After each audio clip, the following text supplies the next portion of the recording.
الحمد لله الكريم المنان على ما هدانا ووفقنا للإيمان وأرسل إلينا صاحب الرسالة العامة وهدانا للاقتداء والاهتداء به الذي قال ما اجتمع قوم في بيت من بيوت الله يتلون كتاب الله ويتدارسونه ما بينهم إلا نزلت عليهم السكينة وغشيتهم الرحمة وعفتهم الملائكة وذكرهم الله من عنده وعلى آله وصحبه ومن اهتدى بهذه. وبعد، فقد وقفنا عند قوله جل وعلا من سورة الفرقان: وعادا وثمود وأصحاب الرس وقرونا بين ذلك كثيرا، الآية رقم 38. فلنبدأ من هنا. بسم الله الرحمن الرحيم. وعادا وثمود وأصحاب الرس وقرونا بين ذلك كثيرا وكلا ضربنا له الأمثال وكلا تبرنا تتبيرا.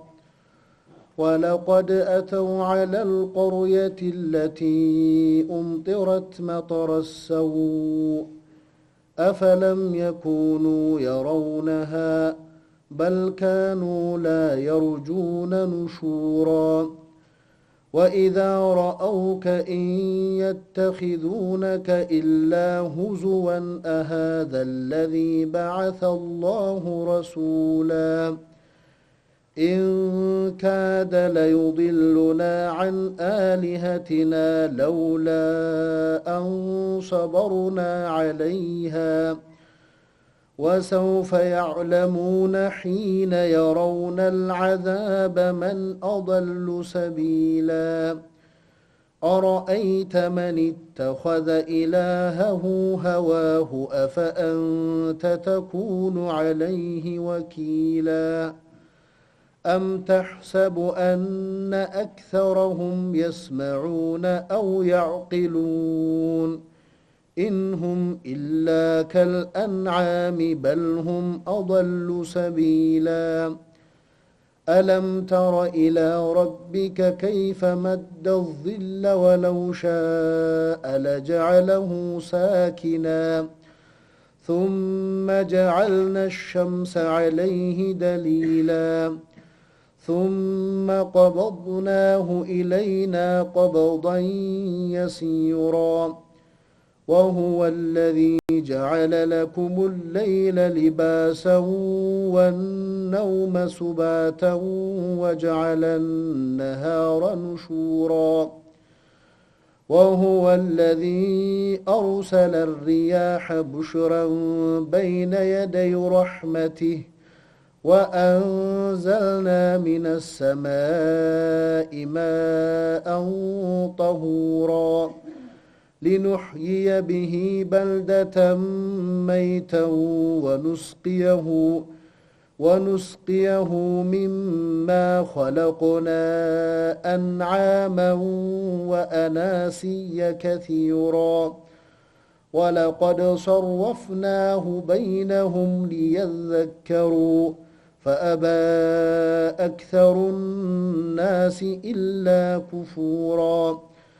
ولو شئنا لبعثنا في كل قرية نذيرا فلا تطع الكافرين وجاهدهم به جهادا كبيرا. وهو الذي مرج البحرين هذا عذب فرات وهذا ملح أجاج وجعل بينهما برزخا وحجرا محجورا. وهو الذي خلق من الماء بشرا فجعله نسبا وصهرا وكان ربك قديرا. ويعبدون من دون الله ما لا ينفعهم ولا يضرهم وكان الكافر على ربه ظهيرا. أعوذ بالله السميع العليم من الشيطان الرجيم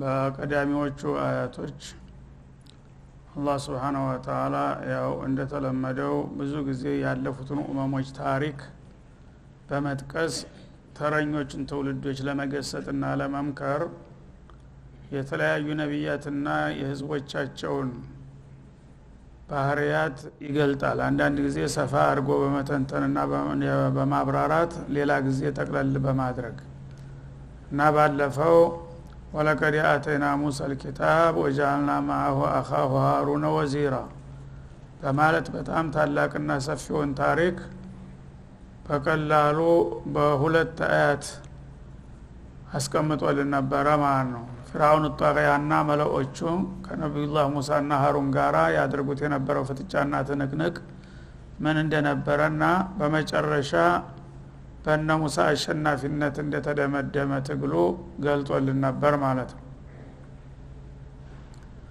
እና እነዚህ ሁለት ታላላቅ ዝነኛ ነብያቶች ለፍራውንና ለመማክርቶቹ በተላኩበት ጊዜ እነሱ እንግዲህ በሚገባ የአላህን መልእክት ለማድረስ የሚችሉትን ሁሉ ጥረት አድርገዋል። በጊዜው የነበረው አምባገነን ደግሞ ጣራ የደረሰ ባለጌ ስለነበረ አነ ረቡኩም ለአላስተማለት ስለሄደ አላህ Subhanahu Wa Ta'ala ተደخل በመሆን ጣልቃ በመግባት በሰው አቅም በቀላሉ የሚረታ ስላልነበረ ፍራውን እሱም ባልጠበቀው ሁኔታ እንዳወደቀና እንዳደቀቀው ገልጾልን ነበር ማለት ነው። ከዛም እንደገና ወደ ኋላ መለስ ብሎ ተመሳሳይ ታሪክን ወቀውመ ኑህ ለማ ከዘቡ الرسل የነብዩላህ ኑህ ህዝቦችም እንደዛው መልእክተኞችን ባስተባበሉ ጊዜ ያደረኩትን አስታውሳቸው ይላል። አግረቅናሁም ባልጠበቁት ማዕበል አሰጠምናቸው ወጀዐልናሁም ሊናሲ አያ ከዛ በኋላ ለሚመጡ ሰዎች ለትውልዶች ሁሉ መቀጣጫና መገሰጫ አደረግናቸው። ወአተድና ሊዛሊሚን አዛበን አሊማ ለእንደዛ አይነቶቹ ከሃዲዎችና ግፈኞች አሳማሚ የሆነ ቅጣት አዘጋጅተንላቸዋል። ይሄ የዱንያ መጠፋቱ ብቻ ሳይበቃቸው ገና ይቀጥላል ማለቱ ነው። በዛኛው በቋሚው ሀገር ጀሃነምን አዘጋጅተን እየጠበቅናቸው ነው ሲል ያስጠነቅቃል።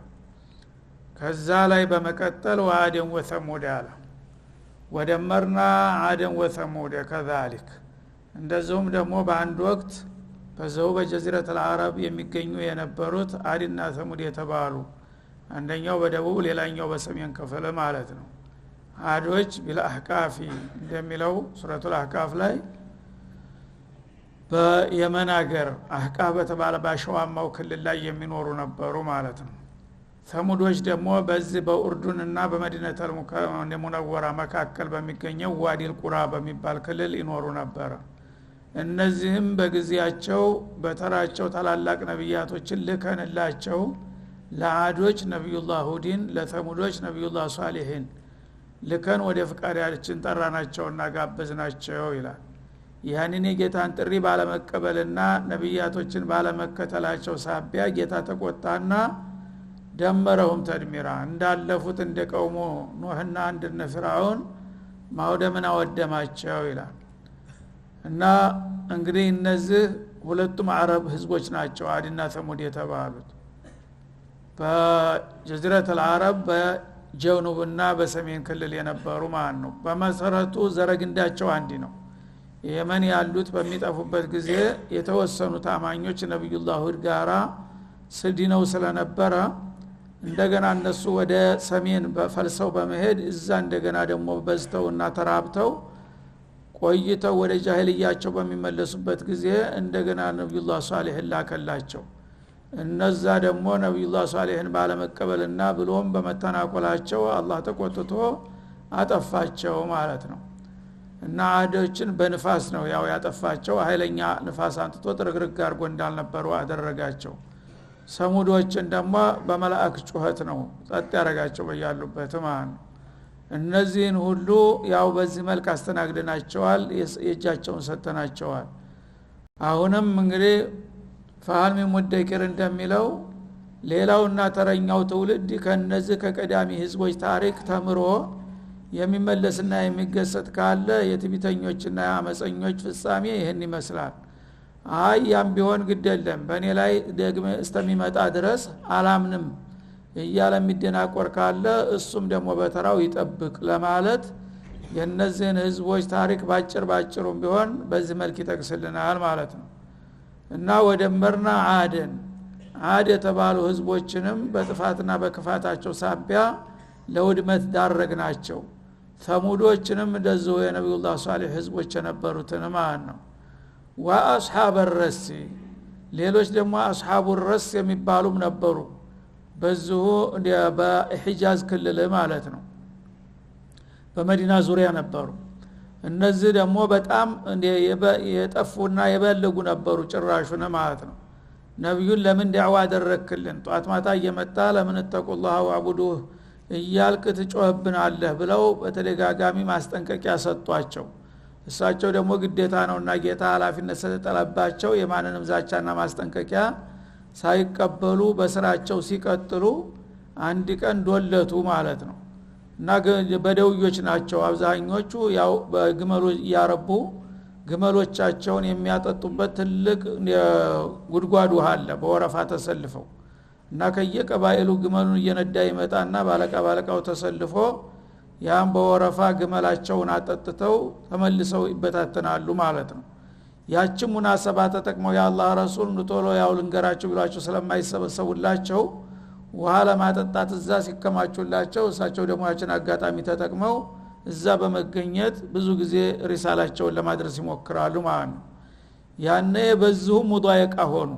ለምንድነው እዚህ ውሃ ለማጠጣ ስንመጣ ሰውዬ እያደባ እዚህ የሚጮህብን አሉና በቃ ዛሬ ዋጋውን ልንሰጠው ይገባል አሉ ምን እናድርግ ሲባል እዚህ ያው ውሃችንን አጠጥተን በመናበቃ ጊዜ ግመሎቻቸው እዛ ዙሪያውን ይመሰጋሉ ያርፋሉ እነሱም ያው ሒዋር ያደርጋሉ ውይይት ያደርጋሉ ማለት ነው ሰውየው እንደለመደ በሚመጣ ጊዜ አፍነን ይዘን እዚህ ጉድጓድ ውሃ ውስጥ መጨመር አለብን አሉ እንደ ነብዩላህ ዩሱፍ ሊያረጓቸው ማለት ነው በዛ ተስማሙና እሳቸው ሀገር አማን ነው ብለው አሁንም ሲመጡላቸውና ንግግርን ሲጀምሩ በአይን ተጠቃቅሰው ፈና አድርገው ያዙና ወስደው እዛ 40 ክንድ በታች ርቀት ያለው ጉድጓድ ውስጥ ለቀቋቸው ማለት ነው ሊገላገሉ ግን አላወቁም መሳኪኖች እነሱም ፍጻሜ እዛው ሊሆን ነው ማለት ነው የአላህ ነብይ እዛ ጉድጓድ ውስጥ ወስደው ተረባርበው በሚጨምሩት ጊዜ ጉድጓዱ እንደ እሳተ ገሞራ ፈነዳ ማለት ነው እንዳለ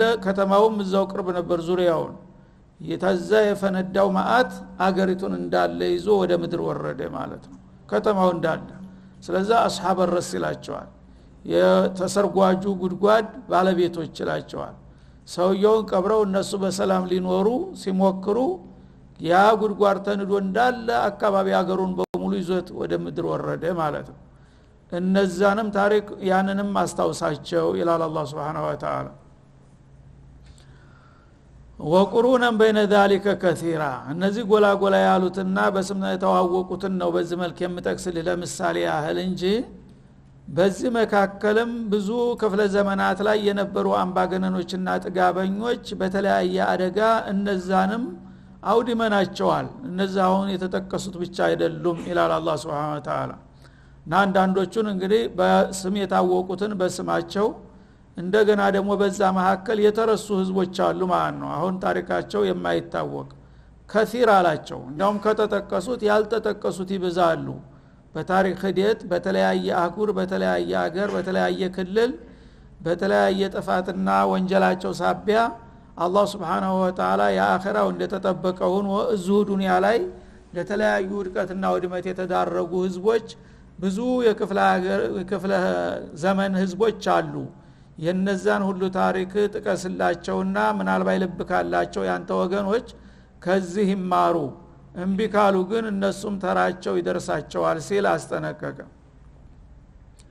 ወኩለም ضربنا له الامثال እነዚህን ደግሞ የተለያዩ ህዝቦች ተረኛው ነብይ በሚላክላቸው ጊዜ ለእያንዳንዳቸው የቀዳሚዎቹ ነብዮችና ታሪክ የህዝቦቻቸው ታሪክ በምሳሌ መልክ ተቀርቦላቸዋል አድብጨና አዘናግቼ ያጠፋሁት የለም ነው የሚለው አላህ ማንኛውም ህዝብ በተረኝነት ሲመጣ ያ ነብዩን እንዲቀበልና እንዲከተል ለማድረግ ታናንተ በፊት እነገሌ የሚባሉ ህዝቦች በገሌ ክልል ነበሩ እነዛ ሰዎች በአመጽና በክፋታቸው ሳቢያ ጌታ ተቆጥቶ በዚህ መልክ አወደማቸው ስለዚህ እናንተም ያ ጣፈንታ እንዳይደርሳችሁ እን ጊዜ ነፍሳችሁን ግዙ ራሳችሁን አስተካክሉና ተጣዋት አምልኮት ወጣችሁ ለአንድ ኻሊቀ ሰማዋት ወልአርድ ለሆነው ኃያሉ አላህ ብቻ እደሩ ብለው ይነግሯቸዋል መልእክት ነብዮቹ ማለት ነው ያን ነገር እሺ ብለው የተቀበሉ ካሉ ይድናሉ ካልሆኑ ግን እባክህ ያሳጥሩል አወል ነው ሲህር ነው ክዝብ ነው እያሉ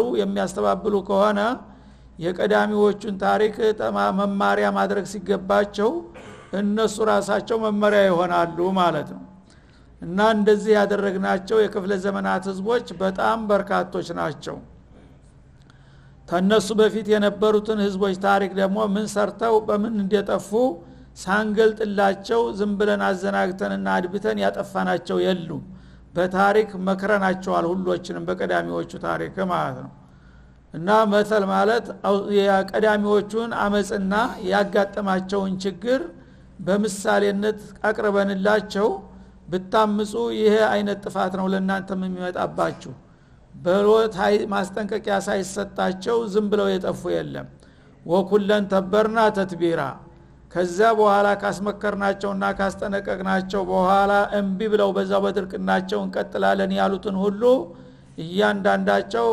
አፈርደማ በላናቸው አደቀቅናቸው ይላል ተትቢር ማለት አንድ የደረቀ ሰብል ለምሳሌ እህል በሚደርቅ ጊዜ ይታጨዳል ይከመራል ከዛ በኋላ አውድማ ይዘጋጅለትና አውድማ አግብተህ በበሬ ታዞርበታለህ ከዛ በኋላ ያ አፈር ዶቄት ይሆናል ይደቃል ማለት ነው የዛ አይነት ውድቀት ተትቢር ይባላል ማለት ነው አስከሬኑን እንኳን እጁን ተራሱ እግሩን ከእጁ ልለይ በማይቻልበት መልኩ አደቀቅናቸውና ደብዛቸውን አጠፋናቸው በማለት ያስጠነቅቃል አሁንም እንግዲህ በተረኝነት ነብዩ መሐመድ አለይሂ ሰላቱ ወሰለም በመጨረሻ ሲመጡ የነዚህ ሁሉ ታሪክ ባጭሩም ቢሆን ለህዝቦች ንገራቸውና አስጠንቅቃቸው እና ነብይ ማስተባበል ማለት ቀላል ነገር አይምሰላችሁ እንደዋዛ የሚታለፍ ነገር አይደለም ይሄን ነገር ካደረጋችሁ መዘዙ ከባድ ነውና በዙ በኩታ ገጠም በዙሪያችሁ ያሉትን ክልሎች እንኳን ብታስታውሱ ወደ የመን ስትሄዱ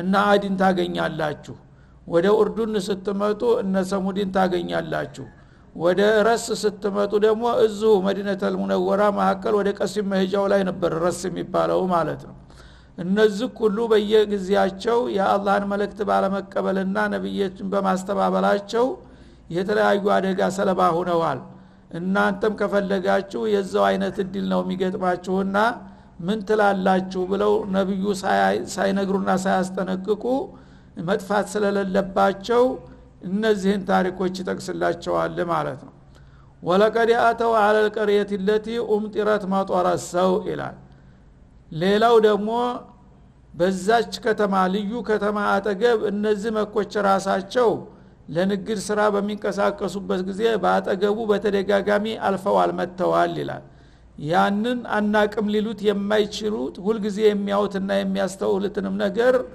አስገንዝባቸው እንግዲህ ቁረሾች ነጋዶች ነበሩ ንግዳቸው ሁለት መውሲም አለው አንደኛ በሞቃት ጊዜ ባሁኑ ወራት ሌላው ደግሞ በቅዝቃዜ በሽታ ጊዜ ሁለት ጎረቤት ሀገሮች አሏቸው ማለት ነው ሞቃት በሚሆንበት ጊዜ ወደ ሻም ሀገር ይሄዳሉ ማለት ነው የሀገሩ ደጋማ ስለሆነ ቀዝቃዛ ነውና ቀዝቃዛ በሚሆንበት ጊዜ ደግሞ ከዚህ ከሞቃት ሀገር የሄደው ሰው ስለማይችለው ያኔ ደግሞ ወደ የመን ይሄዳሉ አንዴ ወደ ደቡብ አንዴ ወደ ሰሜን ማለት ነው ወደ ሰሜን በሚሄዱበት ጊዜ በዚህ በመዲነተል ሙነወራ አልፈው ዋዲል ቁራ የሚባለውን አቋርጠው በኡርዱንና በፍልስጤም ላይ ነው ወደ ሻም የሚወጡት ማለት ነው ሲራራ ነጋዴ ይባላል በብዙ መቶ አጋሳሶች የተጫነ ሸቀጥ ይጭሉና ብዙ እንደ ኃላፊዎች ኢዳሪዮች ባለሙያዎች ይሰለፋሉ ነጋዴዎች ማለት ነው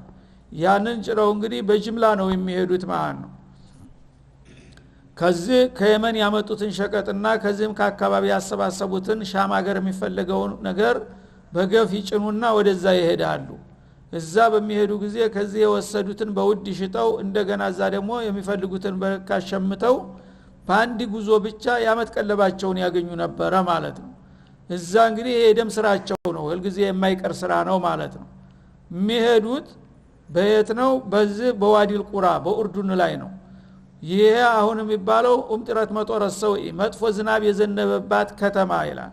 መጥፎ ዝናብ የዘነበበትን ከተማ መቼም እናንተ ለቀባሪ ምን ያረዱታል እንደሚባለው ከማንም የበለጠ እናንተ ታውቃላችሁ። በዛ ማአት በወረደበትና አይቶ በማይታወቅበት መልኩ አላህ ያጠፋው የሆነውን ከተማ በየጊዜው ወደ ሻም ሀገር ለስራ ስትሄዱ ባጠገቡ ትተላለፉበት አላችሁ። ቅርጻ ቅርጹ ፈራርሶ ተገማምሶ ታውታላችሁ። እንደው ጆሮአችሁ እንኳን ባይሰማ አይናችሁ ያያችሁትን እንኳን መረዳት አትችሉም ይላቸዋል አላህ Subhanahu Wa Ta'ala። እና ኡምጥረት መጦረ ሰው በጣም አስቀያሚና ቀፋፊ የሆነ ዝናብ የወረደባት ከተማ ሰዙም ትባላለች ወይም ሰዱም በዳል ወይም በዳል ማለት ነው። ሰዙም የሚባል ከተማ በኡርዱን ሀገር ነው አሁን የሚገኘው ያ የነበረው ፍራሹ። አሁን ግን ያ ቦታ ከተማ ሳይሆን ባህረል መይት የሚባል ሙት ባህር የሚባለው በአለም ወደር የሌለው ልዩ ግም ውሃ ያለበት ቦታ ነው ማለት ነው።